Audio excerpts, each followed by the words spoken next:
get your bevy of choice. Well, cheers time. I'm not going to talk about the brand, but we have our got a seltzer. Seltzers, SMR. Okay, you got to talk about that real quick. We're going to talk about that. Because every single time you got a can, you got to tap the top. I've Why? been doing this since I was a kid. I don't know. I'm sure there are, if you do this to your cans, I please need you to just comment on something. I need you. I need my people. So the first time I did this, it was a long You had a Diet We Coke? just got out of a client meeting that was like 3 hours long, and none of our basic needs were met. And so I had my Diet Coke. And it was in the cooler too. It was just on point. So before you open the can, you got to do the little tippy tap. And that's how you make sure that it won't explode when you open it. I mean, this is not an old wives' tale. This is fact, and it's science. I've never heard of it. But now that, like, I've seen it, and I told you, now that I saw it, like, I will always pick it up. So anytime you have a can. That's a mukbang. So cheers. Cheers. And tippy tap. Cheers to seltzer and the naturally flavored with other natural flavors. See, this is what happens when I come over to Lauren's house. I get like Tell me what you get. I get natural flavors with other natural flavors. What does that even mean? I don't even have anything to offer her. I am so appreciative of everything. This is seltzer. It's different, right? And I have, what's your flavor? Oh no, it's sparkling water. Okay, so it's sparkling, so it counts. It's ruby red tangerine, but it's naturally flavored with other natural flavors. Mine is guava berry. All right, let's stop skipping. Let's stop skipping the naturally flavored with other natural flavors because we're not bypassing. Because I think we really have to talk about that because there's no doubt that the food industry is. There's a lot of marketing involved to the natural flavors with the other natural flavors.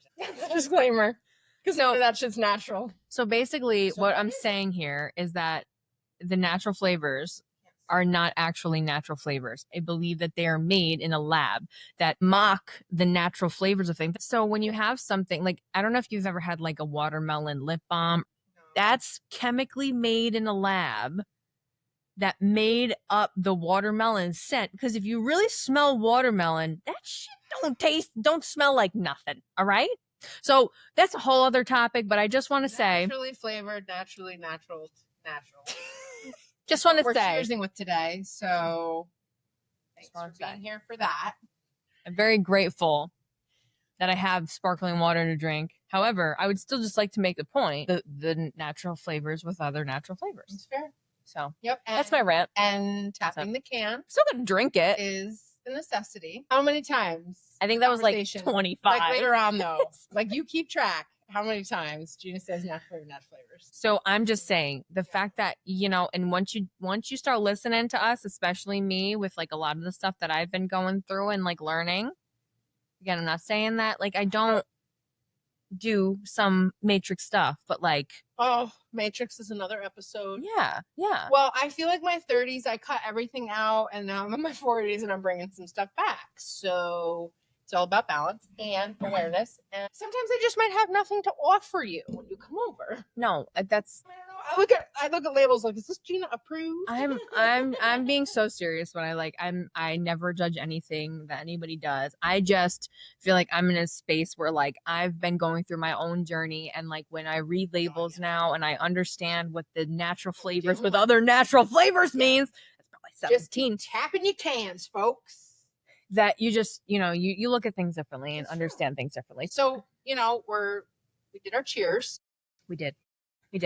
And we're due to talk about remote viewing, which actually, you see I'm holding a card deck here. I want to talk about in relation to something that happened with my health. Well, it's been happening. It's been something that I've been dealing with my eye. And I know I have a lot of friends listening that have been with me on this journey and kind of like ebbs and flows. But it was actually on July 4th, which Gina came over and she was having something going on with her left eye. I think it was a sty. Yeah, it looked like a sty. It was kind of swollen.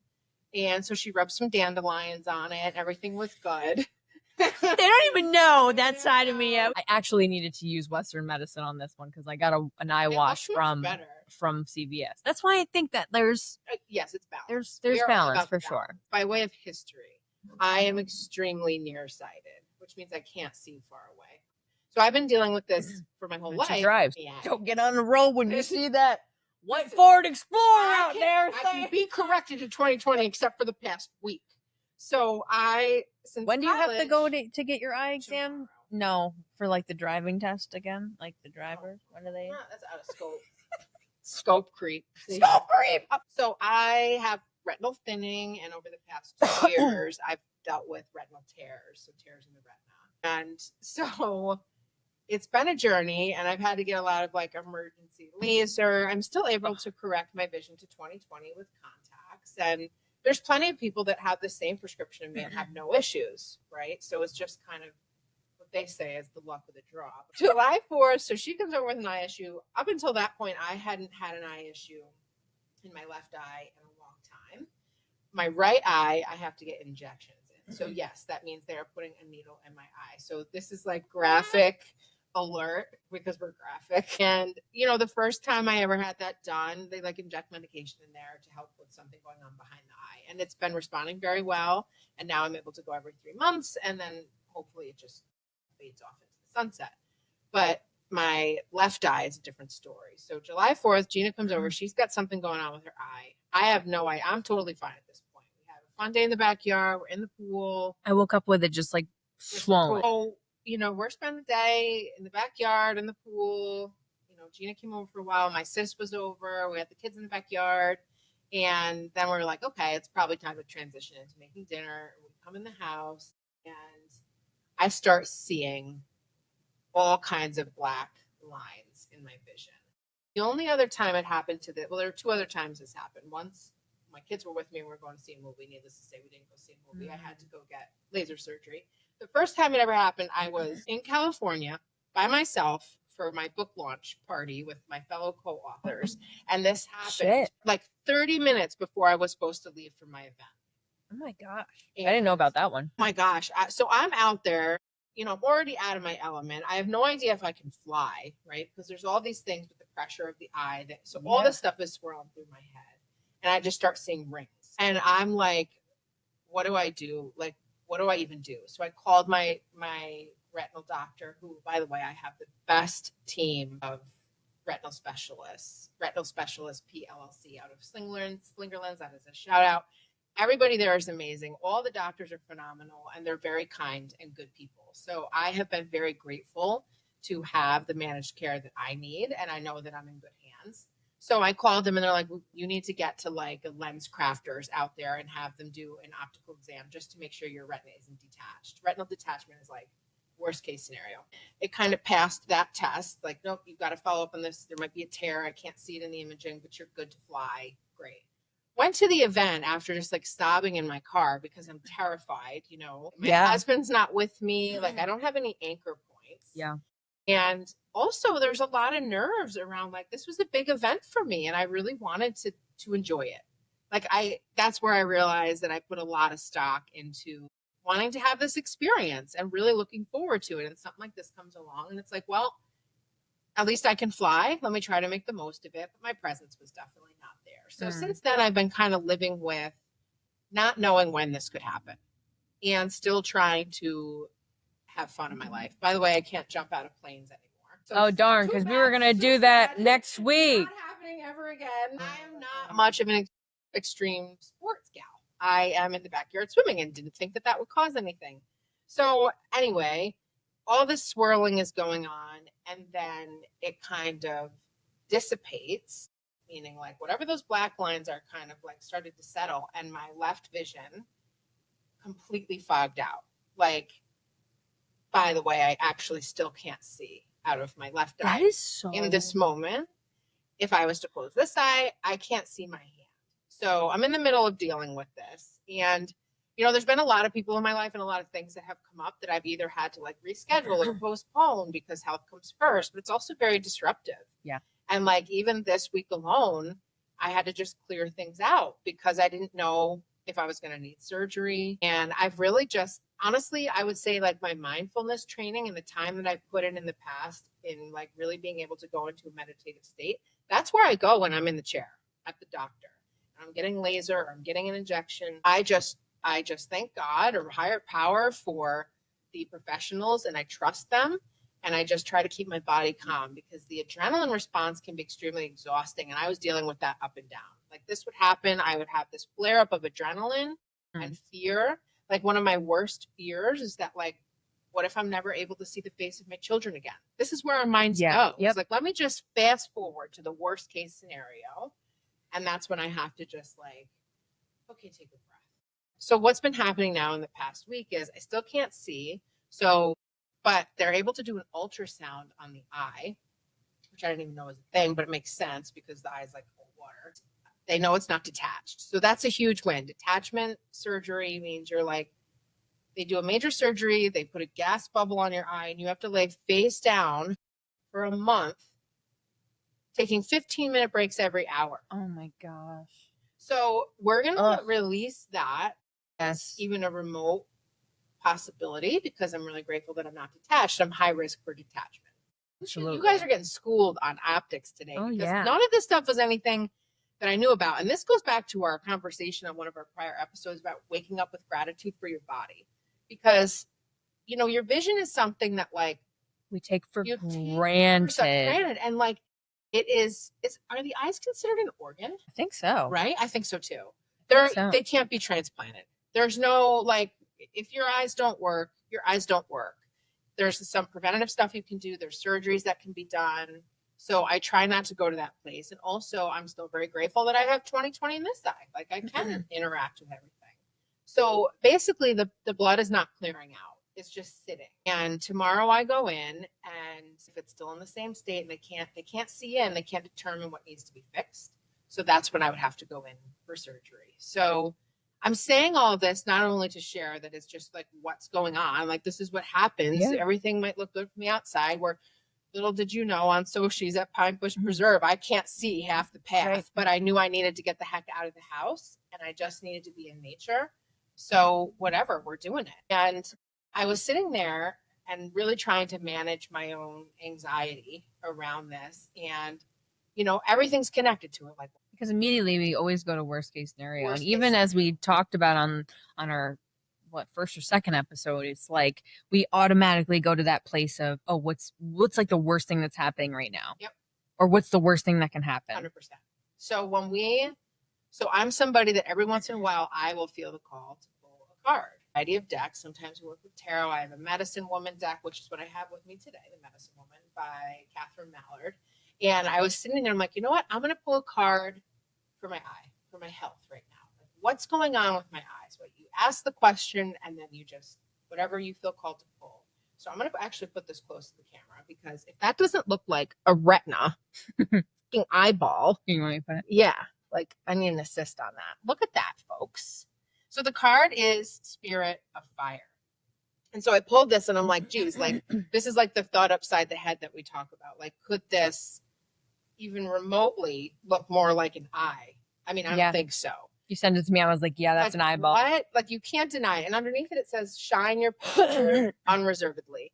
And leading up to this point, I have been reflecting a lot about just relationships in my life and where we might subtly kind of dim our fire a little bit to maybe feel like you're able to fit in with somebody else a little bit more, especially in like your immediate household. I mean, there's just, everybody is living a different reality in the household. And I just started to reflect on all the places in the past where I felt like I needed permission to show up as who I am and not really giving a shit what anybody else had to think about how I was showing up.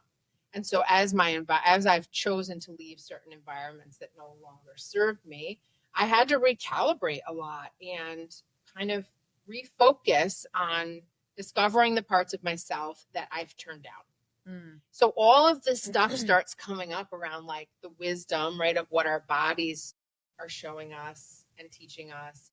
And that is the lead into the remote viewing conversation, because it's interesting that maybe at times I can't see physically, but remote viewing is crystal clear. That remote viewing is what brought Gina and I together. I would say, well, we followed some calls. Yeah. No, I think like this is that really was the stage setter. And just to touch on your point of like when we talk about our senses, if we have one that either we don't have or one that's like, you know, even clogged ears or like your eye issue, there's other ones that become more how do you say, like heightened, right? A heightened sense. Yes. That's why a lot of people who are like maybe blind or deaf, you know, their vision might be way better. Like if a deaf person, their vision might be like crystal clear, or their sixth sense might be, you know, better. Like that is, it balances in a different way. And so that's probably part of that piece. Even earlier when we were I had like noise on, she's like, I'm overstimulated right now. I'm like, okay, I'll turn it down, because that's but sensory is overloaded. Yep. That sensory for you is like is magnetized right now, because now you're lacking one of the other senses. Yep. And that happens in every piece of the body, because that's how we're able to survive. Like that's a part of the survival mechanism that I don't really think that we know how incredible our bodies are at just understanding what we need. And if we listen to it a little bit more and we're able to like introspectively do that listening, then we know exactly what we need. Stop looking at external forces for things that you think that you need. Like listen to what your body has to say. And if your body says, okay, yeah, you need that, then maybe you do. I learned a technique once in my coach training, which just settles into more of the holistic space of wisdom of the body, and just a simple practice of asking something that's going in your body, what are you trying to tell me? Because our bodies are talking to us all the time. And I think like our minds want like it's not like it talks back and go, oh, well, actually, you know, I could use some more fiber. It's really more about like the wisdom of the body, even like, so one side of your body represents masculine energy and one side represents feminine. And so if you're noticing a lot of issues on one side of your body and you go a little bit deeper, there might be something going on with the women in your family or the men in your family or your relationship with your masculine energy or your feminine energy, and your body might be asking you to soften a little bit. So, and now that you said that too, like my whole life, it was always like this, you know, running family joke that like my nose, I can smell from like across the city and break it down into like not across across the city, all the way over there. You're gonna have to catch an Uber to get there, and I'm already there with my nose. Actually, my husband and I have gotten into arguments about this. Well, not many, but when I was pregnant, now all your senses are like off the charts anyway. We were down asleep one night and a skunk sprayed right outside the window. And I mean, I could, like I said, I could smell a skunk over there in Cohoes, and we're in Albany. That's just where we're at. My husband's nose is actually absolute opposite. The man doesn't smell anything. Like it's kind of infuriating. If I need to take out one of his eyes. A really good sniffer. Yeah, can we do a swap here, please? So, and of course, like I'm pregnant. First of all, why I'm getting woken up by not only like I can't just smell it, I'm tasting it. And I am like furious that this is happening. I feel like it's like the smog is just coming into the room, and I'm like, save me. And he gets up and he's like, what? I don't love you, honey, because I know you're watching. I don't smell anything. No. And now I don't even care about the skunk. Now I am so pissed at him that he has How do you not smell it? I'm like it's almost this moment of like, I thought I knew you, you know? So anyway, that's hilarious. The sniffer has been on. And it's true, like our ability to, and I always give this like very quick thing you can do mentally, because a lot of people are like, oh, I'm not creative or I can't visualize. And not everybody can visualize. Like if I say to you, think of an orange, do you see the orange? Like I see the shape, I see the color, I see the texture. It just goes to my mind's eye. Other people, somebody else might be like, oh, I see it as smell. I feel like I'm kind of smelling an orange. And other people might be like, no, I know the orange is there. I can feel it. Yeah. So these are like really, or like cool the thought ways that goes in, and it's just like, because that's what happens to me. It's like when I'm visualizing, it's not like a vision, like it's not like I can see it, but like that thought of how it happens, I don't know, it's like it's something that I can't really explain, honestly. So the way we met, I'm gonna stick with this. Yes. Just look at us. We will turn rant. We will turn rant. So Gina and I connected on social media. For me, it was like, you know, talking about trying to plug in, like finding your people, right? And coming out of one environment, trying to find something to plug into, really not wanting to be isolated in my work. Like there was so much going on for me at that time. Me and too, like sister. from afar, I was just watching the moves that you were making. And you just resonated with me. I was like, she's operating from a place of authenticity. Like you can just The like, literal moves. real. Because I was in Florida at this For time. real. She's in Florida. I'm in New York. And I just, so I reached out to you. I think I connected with you and we exchanged maybe a note about getting coffee sometime. But it was like, I'm gonna find look it, up. find the receipts. I'm pretty sure that's how it started. And then we realized that like, oh, you're in Florida, and are you coming back into New York ever? Because we can meet up. We did, because we went on a walk at the crossings when it was. Was that pre-bear? No, that was post-bear. Oh, it was. So let's talk about bear. Okay. This is like, so whenever we looking through have our. You got a million inside- videos that you send me every day, so I'm trying to scroll up. Goodness gracious, ascobaceous. I send a lot of stuff, but part of it was really rooted in. So when we say we love cats, like we met because of Gina's cat, Bear. So this is the foundational story of that, and Which we wanted to make sure you guys were all ready before, like we went into remote viewing and That's true. Spiritual connection. So here's what we should do then. I feel like I want to talk about what remote viewing is first, and because I don't want to drag this out to a full hour, which we could easily do. Thank you guys for just always hanging with us. So Simon, we're going to leave you with this note, and then next episode, we're going to go deeper. So you first reached out to me on October 23rd, 2024 at 1:11. What? That exact time. And you said this was after my work event. You said, "Hi, Gina. I hope your work event was amazing. I have no doubt you were fire. I hate to have to do this, but I won't be able to meet when you're in town. Someone hit my car yesterday, and I have a bunch of stuff to tend to for the repair and to be able to drive again. No one was hurt, thankfully, so just an annoying inconvenience. I'm trusting the timing of our first meeting will be just right. Please let me know when and if you'll be in town again, or perhaps a Zoom connect." So that wasn't the time, baby. That was not the time. Nope. We're going to talk about the time and all, because there was so much to that story and all that was going on for you in that transition from Florida to New York.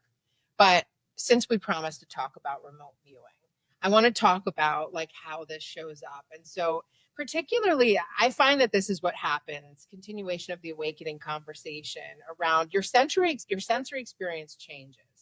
And your perceptions of things change. Your ability to observe something from a bird's eye view versus being really myopic, which is like the theme of my eye, really, really close to it. Sometimes we can't get to that zoomed out state. So remote viewing is really being able to go to a place. Like for me, this is what it feels like. I will go to a place where I have to kind of regulate myself and kind of see what energies I'm carrying from the day that might keep me in constriction. And I need to just release those and go into my meditative state, which it took me a really, really, really long time to be able to just kind of like turn that on, because that was really like just part of the training of like the muscle. It's a muscle that you have to keep working. And so in this instance, I was tuning into a situation that Gina was dealing with. We're going to talk about that next. And I could see the environment. So it's like I'm looking in on what's going on there. And a big part of this is just trusting that what you're seeing, you're not making up in your head. And that's a lot of what like intuitive energy, downloads, all these things are thrown around, the inner knowing, what's coming through, what am I seeing, what information is this, is trusting that you're not making it up. And like, I don't know about you, but I can tell when I'm receiving information versus when I'm grasping for it and trying to control something. Yeah, for me, it like pops in my head. And again, like I never, ever even tried to remote view on any situation. It just happened. Like when the whole thing happened with my grandma, it just popped into my head and it like showed me. Yeah. And so like, I don't know what that looks like for me. I haven't actually tried it yet. Brand new but scene. I totally did it. And without, maybe it was her popping into me to like, show me, I don't know. But, and you two were already syncing energetically during this time. So your energies were very commingled and ours were too. So part of it too, like I am big on, I would call it energetic consent. Yes. This is an important topic for hygiene of this world, energy reading, or going to psychics or whatever. There's so many different ways and routes this can go. There's a lot of people that don't believe in any of this. And we're not going to get into the ifs or of all that. But I think it's important to note, like for me, I always like to ask permission. Absolutely. Like, is it okay that I do this? And so let's take, like, even if for his example, like if I was connecting with a grandma or something, right? The same situation. You can also connect into their guides, but you can ask permission and consent to connect. And there's been plenty of times where, whether it's like an exercise before a client session, I want to connect in with the creative energy here. Sometimes I'll get a no. Yep. And I'll say, okay, I don't know what that means, but that just means that that's not a tool that we're bringing out of the toolkit right now. So we're going to be talking about a lot of tools, and the remote viewing conversation around bear is where we're going to go in the next episode. Yes, but I think it's super important, that energetic consent, because in reality, no one can tap into your energy unless you let it. Exactly. Let them. If you're a practitioner, if you were in this space, like, don't just go trying to be like, I'm going to read and see if my boyfriend's cheating on me.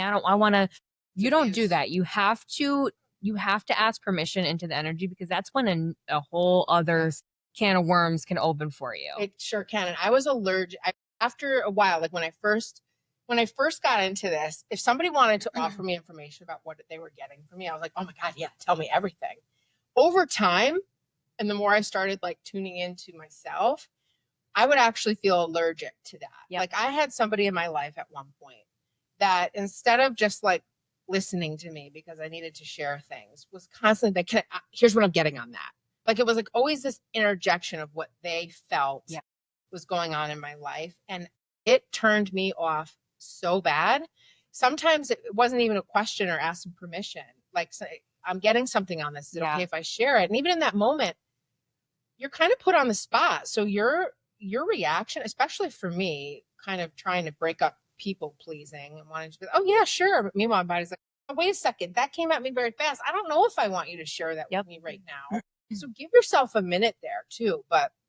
And not to mention that when you do have people who do that and say they're thinking worst case scenario, and worst case scenario wasn't even going to happen, but now that's in your mind. There is a parallel reality that is forming, and tracks. Damn. Oh my God, this came up for me. I got a psychic reading, crazy, right? A psychic reading once, and I started to think about, they're going to pick up on the vibration that you're emanating in that point, and then they can't not get in the way.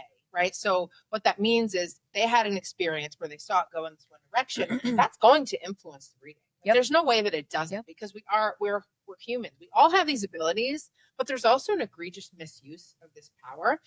And it's typically targeted at very vulnerable populations. So that infancy state is that vulnerable state. So if somebody tells you something and it's a worst case scenario, now guess where your brain is going to go? Oh, that's done. You're going to fixate on that scenario so much that you're going to manifest it. Or you had that going in, and then that's what the person is reading, about your energy.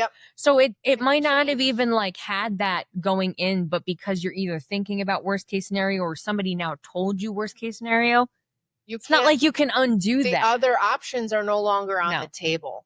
So the curiosity of being like, okay, this could go any which way. I need to kind of loosen the grip on the outcome of this and really check in with myself in the moment to ask, what I really need. The more of those like micro yeses that you're answering, the more you're walking and working towards the best path for you. Exactly. You don't need to know exactly what that path is. You just need to honor yourself in the moment. So on that note, honor yourself in the moment. And we were supposed to talk about, there was so much other stuff. We need to give you guys the context. We can't just jump into, we love cats, but we'll do that. We did that. Y'all liked it. But listen, we go where the energy takes us and where our collective energy needs to be right now. And so our listeners needed to hear that and needed to understand that perspective and the fact that I've actually let you into my energy when our whole story took place. So with that, until next time, next week, we are going to go into our entire story, the We Love Cats, the how it happened, the entire shebang. All right. See you then. And I got receipts.